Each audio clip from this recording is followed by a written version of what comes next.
और इन्वेस्टमेंट आया होता तो नौकरी रोजगार मिलते। कहां है नौकरी रोजगार? और हमें दुख है इस बात का कि अलीगंज में जो घटना हुई है, सब बच्चों की जान बचाई जा सकती थी, क्योंकि जब अखबारों की रिपोर्ट और लोगों से जानकारी हासिल करते हैं, अगर समय पे पुलिस प्रशासन सरकार ने सुरक्षा नियमों का पालन करवाया होता तो ज्यादातर बच्चों की और वहां जिन्होंने जान खोई सबकी जान बचाई जा सकती थी। जो हादसा हुआ है कोई सामान्य हादसा नहीं है। अगर सरकार पहले ही जाग जाती, जब पहले हादसा हुए हैं, लखनऊ में कोई पहला हादसा नहीं हुआ है, इनके महाकुंभ में न जाने कितनी बार आग लगी, कुंभ के बाद और उसके पहले भी यहीं पर हजरतगंज में एक होटल में आग लगी थी। और याद कीजिए उस समय के अखबार पढ़िए, मैंने उठा करके मंगाए थे। जब होटल में आग लगी तो सरकार ने क्या कहा था?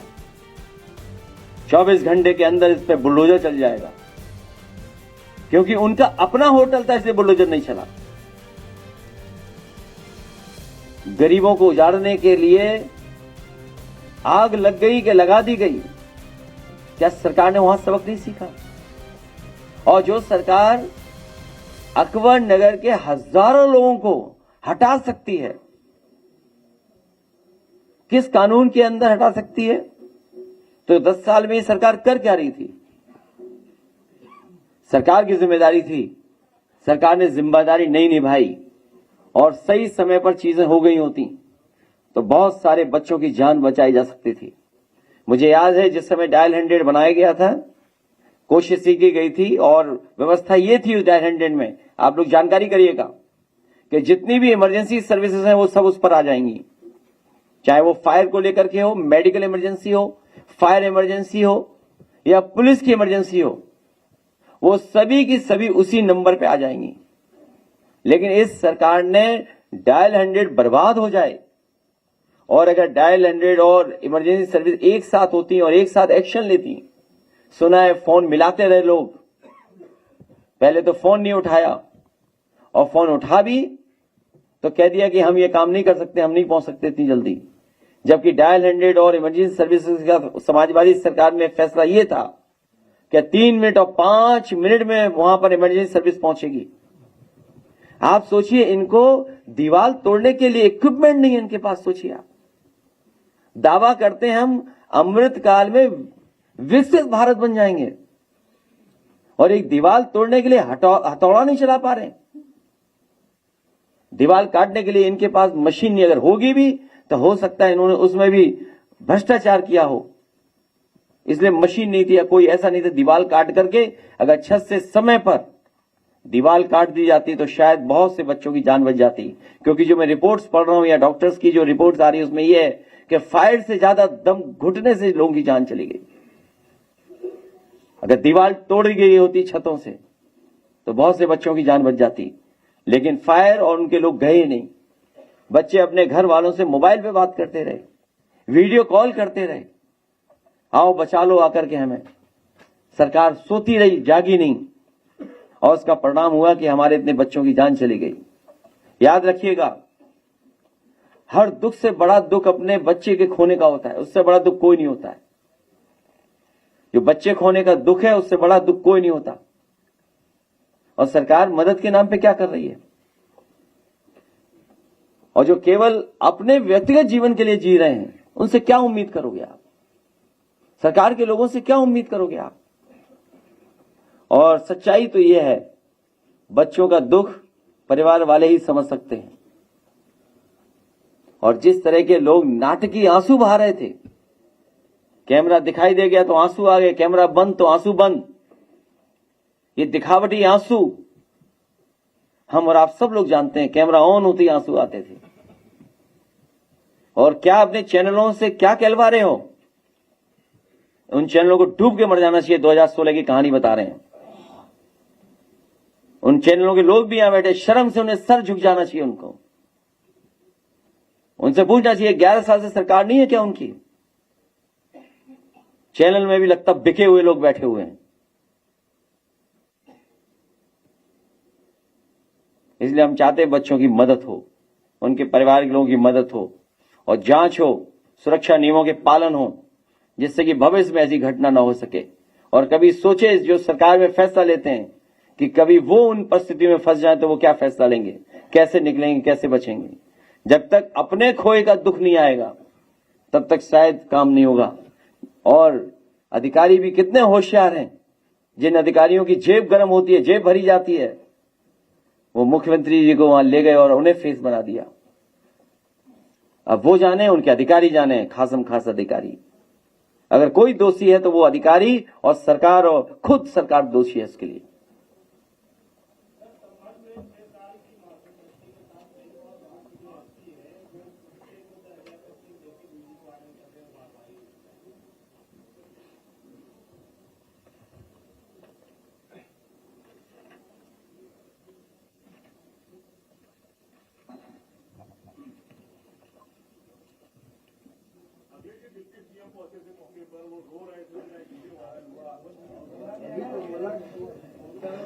दिखावटी आंसू तभी निकलते हैं जब कैमरा सामने होता है।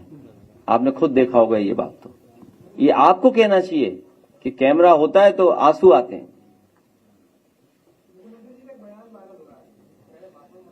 मैं तो केवल इतना कहूंगा, शीशे के घर में रहने वाले लोग दूसरों में शीशे पत्थर न फेंकें।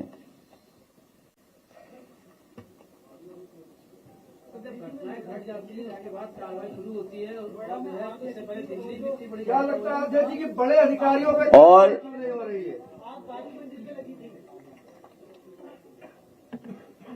इन्हें हर घटना से सबक सीखना चाहिए सरकार को। अध्यक्ष जी, जो बच्चे मृत्यु हुई उन बच्चों को राहत बचाव राशि जो 5 लाख रुपए दी गई, क्या उन बच्चों की मौत की कीमत केवल 5 लाख रुपए ही है उनके परिवार को? मैं चाहूंगा परिवार के सदस्यों की, क्योंकि कल भी मैंने मांग की थी कि बहुत कम उम्र के बच्चे थे। जिस नौजवान से मैं मिलकर आया वो अस्पताल में एडमिट है केजीएमयू में। वो बहादुर नौजवान अपनी जान बचाने के लिए ऊपर से कूद गया, जिसका वीडियो हम और आप सबने सोशल मीडिया पे देखा है। सोचिए, जान बचाने के लिए क्या करता वो, उसके पास कोई रास्ता नहीं था, इसलिए वो कूद गया वहां पर।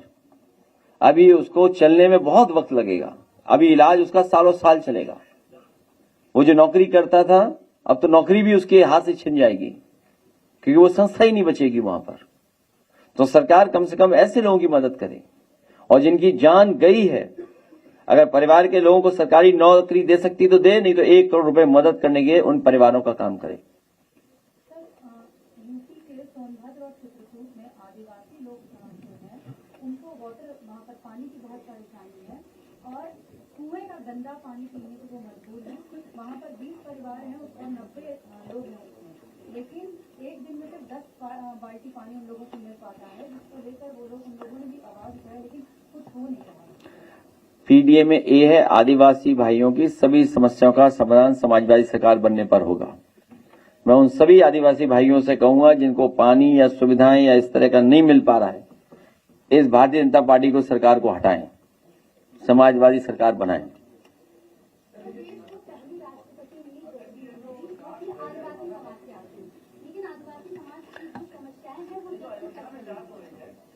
होगी, समस्याएं दूर होंगी।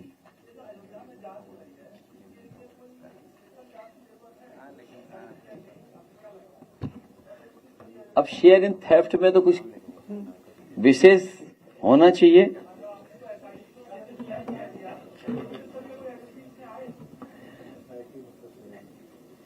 भाई, हम ये कहें कि आपको और हमें ट्रस्टी बना दो तो क्या बना देंगे?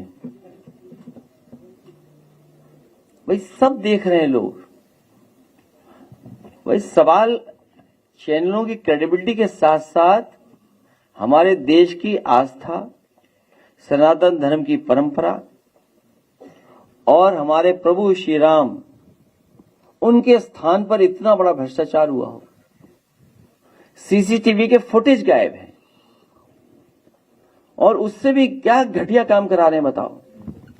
क्योंकि उसके नाम के पीछे यादव लगा है तो बोले हमारा रिश्तेदार है। अरे सोचो, भगवान ने तुम्हारी ये पोल खुलवा दी कि तुम क्या कर रहे थे भगवान के साथ। और केवल यूपी का अगर हिसाब किताब लगाएं जो हर बूथ हर गांव से लोग गए थे, बसों से भेजे गए थे। अगर मान लें हम 80 लोकसभा से लोग गए थे और हर लोकसभा से अगर केवल 10 करोड़ का चढ़ावा आया होगा तो सोचिए 10 गुना 80 कितना हो गया चढ़ावा? 800 करोड़ रुपए।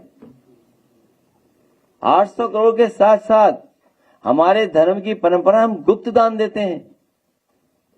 कुछ बातें तो सामने आ गई हैं और अब लोग लाएंगे नहीं सामने, इसलिए नहीं लाएंगे क्योंकि जो भी कहेगा उस पर सीबीआई, ईडी, इनकम टैक्स पहुंच जाएगा। क्या आप बताइए, जो डायमंड की बात कर रहे हैं आप, या आप चांदी की शिला की बात कर रहे हो, या आप और सोने की बात कर रहे हो जो चढ़ाया है आपने, उसके लिए ईडी, सीबीआई, इनकम टैक्स और पहुंच जाएगी। तो जांच तो दूर, दान देने वालों की भी जांच हो जाएगी।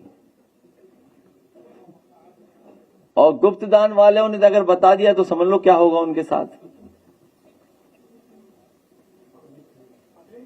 आप सोचिए क्या हुआ है देश और दुनिया के सामने। गरीब, एक झोपड़ी में रहने वाला भी जान गया होगा कि क्या कर दिया इन्होंने। आप खुद सोचिए ना।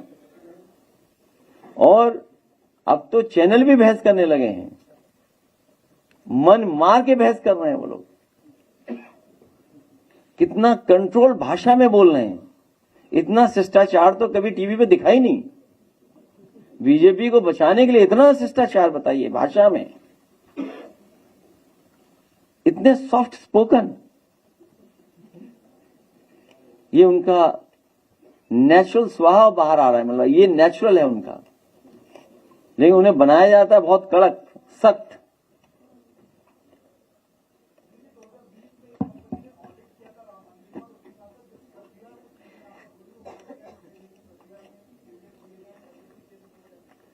अभी ऑडिट हमने किया है, ये पीडी ऑडिट। एक किताब देना कोई हमें, दे दो। हाँ देखो, इसमें हमारे आदिवासी भाइयों के पहले पन्ने पे ही नौकरी 0 है। आप बताइए, आप 69,000 में बताइए आप। शेड्यूल्ड ट्राइब 0, इनके बच्चों की नौकरी 0, बताओ आप। पहले ही पन्ने की ऑडिट। ये ऑडिट मानते कहां है? इसलिए एसआईटी बनी थी, शेयर इन थेफ्ट। आने लगे सवाल व्हाट्सएप पे।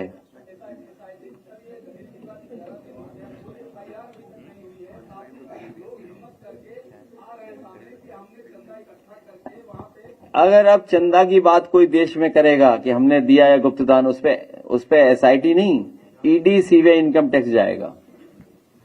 कोई नहीं बताएगा। तो उनको बधाई देते हैं। हमें उम्मीद है चैनल के लोग आर्काइव में से निकालेंगे, जिन्होंने गिफ्ट दी, तस्वीर डाली सोशल मीडिया के, उसके माध्यम से रिसर्च कर करके बताएंगे। इसीलिए तो मैंने कहा ये सरकार संविधान पे चलने वाली है। जो लोग वोट से हार गए, आप देखिए किसने कहा था कि 400 पार कर देंगे। जब जनता ने उनके संविधान की साजिश, जो संविधान के खिलाफ साजिश थी, उसका पर्दाफाश कर दिया अपने वोट के अधिकार से, तो वही लोग संविधान बदलने के लिए सांसदों को खरीद रहे हैं, सांसदों को डरा रहे हैं। आप बताओ ये सांसदों को क्यों इकट्ठा किया जा रहा है? इसलिए तो इकट्ठा किया जा रहा है जिससे संविधान बदल दें।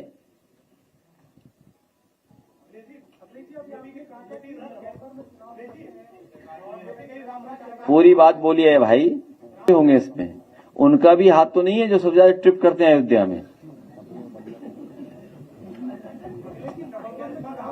भाई हाथ किसका हो सकता है? हमें क्या जाने, सरकार का हाथ होगा। और फिर ये बताओ ना कि मुख्यमंत्री जी तो सबसे ज्यादा ट्रिप करते हैं अयोध्या में, तो अयोध्या में किस लिए जाते थे? अयोध्या में किसी ने बताया नहीं उनको? सोचो, उन्हें किसी ने तो बताया होगा कुछ।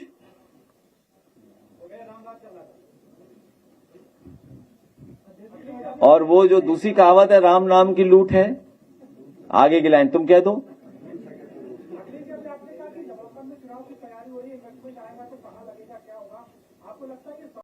हमारा किसान, हमारा गरीब गांव वाले सड़कों पर, और सड़क जहां रास्ता मिल जाता था वहां ही अपनी फसलों का काम कर लेते थे।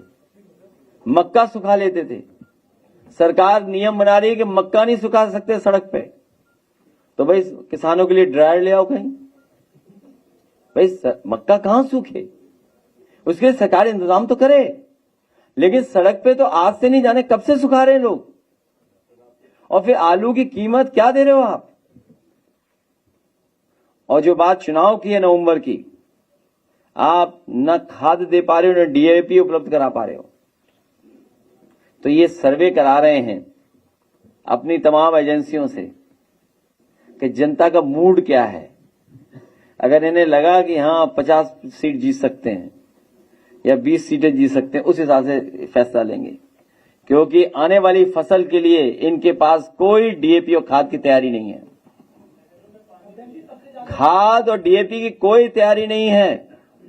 मध्य प्रदेश का किसान, यूपी का किसान या जो भी खेतीबाड़ी करने वाले किसान है, जब डीएपी और खाद मांगेंगे तो बताओ सरकार कहां से दे देगी खाद और डीएपी। इसलिए ये चुनाव जल्दी कराना चाहते हैं। और हमारे प्रधानों का खर्च बढ़वा दिया इन्होंने। जो हमारे प्रधान का चुनाव लड़ना चाहते थे, उन्होंने जो सेवा का कार्य शुरू किया था अपने वोटरों को संभालने के लिए, इस सरकार ने उनका भी खर्चा बढ़वा दिया। अब वो ऐसी जोखिम और परेशानी में फंस गए हैं कि अगर सेवा बंद कर देंगे वो जनता की, तो चुनाव हार जाएंगे। तो अब उन्हें मजबूरी में लगातार वो कार्यक्रम चलाना पड़ रहा है। सोचिए कितना बड़ा धोखा दिया हमारे आम लोगों के साथ। सरकार खिलवाड़ कर रही है। 1 नेशन 1 इलेक्शन, लेकिन प्रधानी का नो इलेक्शन। सबसे ज्यादा योगी आदित्यनाथ नोएडा में जाते हैं, लेकिन नोएडा की सोसाइटी में आग लग जाती है। फायर सिस्टम के पास इतनी भी तकनीकी नहीं है कि 12 मंजिल तक पानी पहुंचा दे, 7 मंजिल तक पहुंचाते। तो क्या कहोगे आप? आपकी सरकार आएगी तो क्या करोगे? मुख्यमंत्री ने अपनी हाइट के हिसाब से मशीन खरीद ली होगी, या तुमने अपनी हाइट के हिसाब से मशीन खरीद ली कि यही मशीन पहुंच जाएगी ऊपर। और समाजवादी सरकार बनेगी तो किसी लंबे व्यक्ति से चेक करवाएंगे कि ऊंचे पहुंच जाते हो कि नहीं पहुंच पाते हो।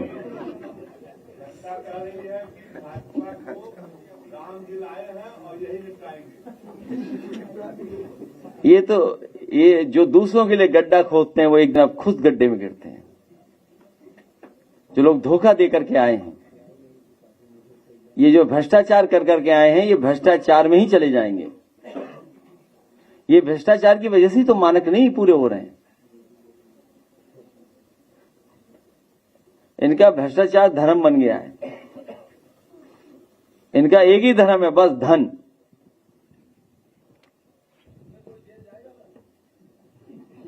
देखिए, न हमारे पास जेल है, न हमारे पास सरकार है।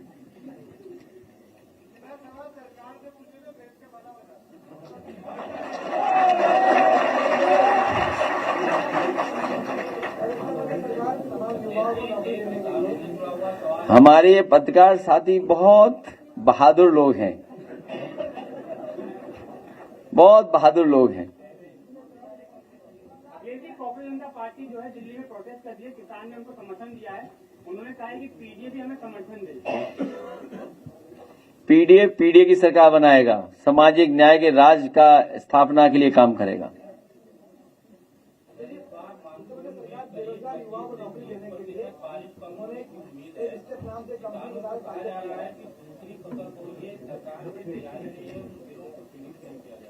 इसके बाद आप सरकार ने बेरोजगार युवाओं को नौकरी देने के लिए कंपनी पायलट किया है।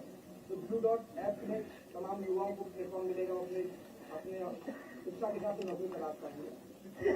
सरकार और बीजेपी नकारात्मक प्रचार के लिए नौकरी और रोजगार दे रही है। इन्हें नौजवानों के भविष्य की चिंता नहीं है। चुनाव की तैयारी कर रहे हैं कि जितना नकारात्मक प्रचार कर सकते हैं उसके लिए धन खर्चा कर रहे हैं। इनके एजेंडे में ही नहीं नौकरी, तो नौकरी कैसे देंगे। समाजवादी सरकार बनेगी तो रोजगार और नौकरी देने का इंतजाम किया जाएगा।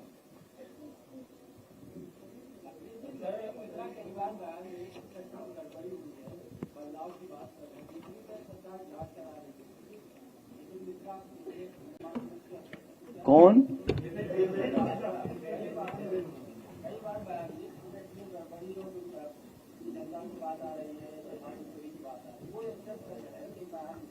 उनकी तो उनको सरकार जांच करा रही है, तो फिर जब चीजें निकल के आ रही तो फिर कार्रवाई क्यों नहीं हो रही, जांच क्यों?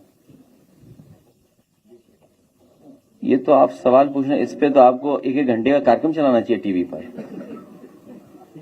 Breaking news, breaking news. अच्छा चल रहा है तब ठीक।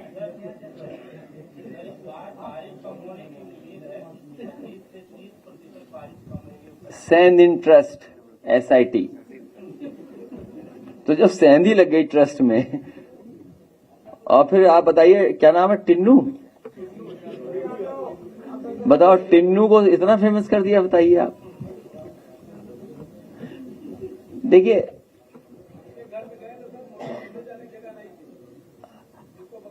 हम लोग इसलिए नहीं ज्यादा कुछ कह सकते हैं क्योंकि फिर हमें सनातन विरोधी कहा जाएगा, और हम लोग तो शिव भक्त पहले से ही हैं। वो वीडियो दिखाएंगे, मंदिर निर्माण चल रहा है, कहो तो दिखाएं वीडियो उसका, गाने का, वहीं समापन होगा। ठीक है, तो इस पे हम लोग कोई चर्चा नहीं करेंगे। हमें उम्मीद है कि सच्चे हिंदू, ईमानदार हिंदू और सत्य के रास्ते पे चलने वाले सनातन भाई लोग हमारे इस पत्रकार की आवाज सुनेंगे, हमारे इस पत्रकार भाई को न्याय दिलाएंगे, कम से कम उसके चैनल की क्रेडिबिलिटी बच जाए। जो बारिश की बात है, हमारे साथी क्या पूछ रहे थे, बारिश से किसान को दुख है। मैं ये कह रहा हूँ कि इस बार जो है वैज्ञानिक बता रहे हैं 25 से 30% बारिश कम होगी उत्तर प्रदेश में। सरकार कह रही है किसानों से आप धान और उस तरीके की फसल न लगाइए, मूंगफली होगी।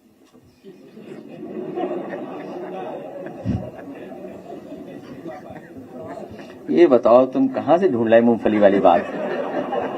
ऐसा मत करो, तुम सरकार का इतना मजाक मत उड़ाओ भाई। भाई अगर पत्रकार साथी भी मजाक उड़ाने लगे सरकार को, तो समझ लो सरकार जा रही है।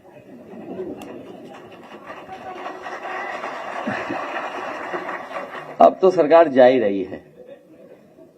और मूंगफली तो देखिए फुर्सत में खाई जाती है। अभी जो मंत्री लोग हैं जो पानी का, बारिश का इंतजाम नहीं कर पा रहे हैं, तो वो जाकर के अब मूंगफली खाएं। और कम से कम जो इन्होंने अपने घोषणा पत्र में लिखा है कृत्रिम बारिश, अगर मैं सही हूं तो मुझे करेक्ट कर देना आप लोग, अगर मैं कहीं, इनके शायद इलेक्शन मैनिफेस्टो में ये था कि हम कृत्रिम बारिश कराने का काम करेंगे बुंदेलखंड और उन सूखे इलाकों में। अब हमें उम्मीद है कि अपने ड्रोन और दूरबीन से देखते रहेंगे कहां कहां बारिश कृत्रिम हो रही है कि नहीं हो रही है।